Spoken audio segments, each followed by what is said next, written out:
Andrew Breitbart passed away last week at the young age of 43. You know, I never had a chance to meet him in person, but we talked with him a few times on the show. You'll remember him as that feisty troublemaker from Los Angeles who was, well, almost single-handedly the guy rebutting the consensus media narrative about the Occupy Wall Street ruffians. He wasn't just a pundit, though. He was a man of action. He went down to the Occupy shantytowns with a camera, and he dared to ask questions where the consensus media was happy just to be loyal stenographers or even avid cheerleaders for these leftists. He asked questions about their funding by big government labor unions. He exposed the crime wave that accompanied these protests, especially their rapes, and he made a fuss about it. He was a part of the media, of course, but he was also a counterweight to the media. But his chief tool was simply being a better or more honest journalist than the others. He would ask questions that were uncomfortable. He wasn't just impatient with the consensus media. As he worked so close to it, he began to see what a fraud it was, just how partisan it was, and he swore he would undo it. He helped to pioneer online websites like the hugely successful conservative-leaning Drudge Report and even the liberal-leaning Huffington Post.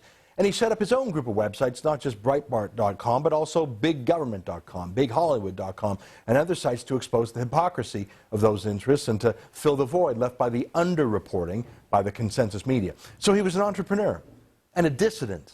He was a rebel journalist. He worked with college students like James O'Keefe and Hannah Giles, who went undercover, posing as a pimp and prostitute, filming how a government-funded community organizing group called Acorn was happy to go along with their plans to bring in underage prostitutes. That shocking video accomplished more than a dozen congressional committees towards defunding Acorn.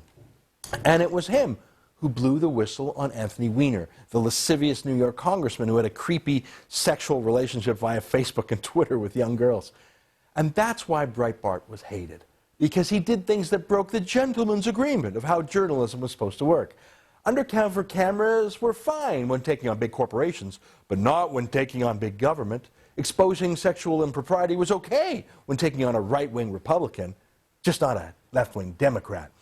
Andrew Breitbart's great power was that he made a decision. He did not care what the fancy people thought of him. He did not care if they denounced him. In fact, he would be concerned if they did not.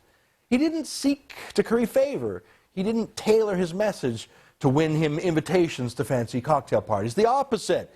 He knew that the establishment, the political and journalistic and academic establishment, was out of touch with the real world, the world he actually lived in. I regret that I never had a chance to get to know Andrew Breitbart other than through our brief TV interviews, but I have been a daily visitor to his websites and will be in the years ahead, I'm sure. I confess that my own practice of reading out my hate mail every day on the show was something I learned from him. Breitbart receives more hate mail than anyone. To him, it was proof of the intolerance and the falsity of the left, and proof that his work was more necessary than ever. I hope that his legacy will be to inspire me and others to have the same irreverence, to have his love for challenging the status quo, to have his courage to stand up to the consensus, and to take all the hatred with which the left responded to him and use that as fuel to keep on fighting for freedom.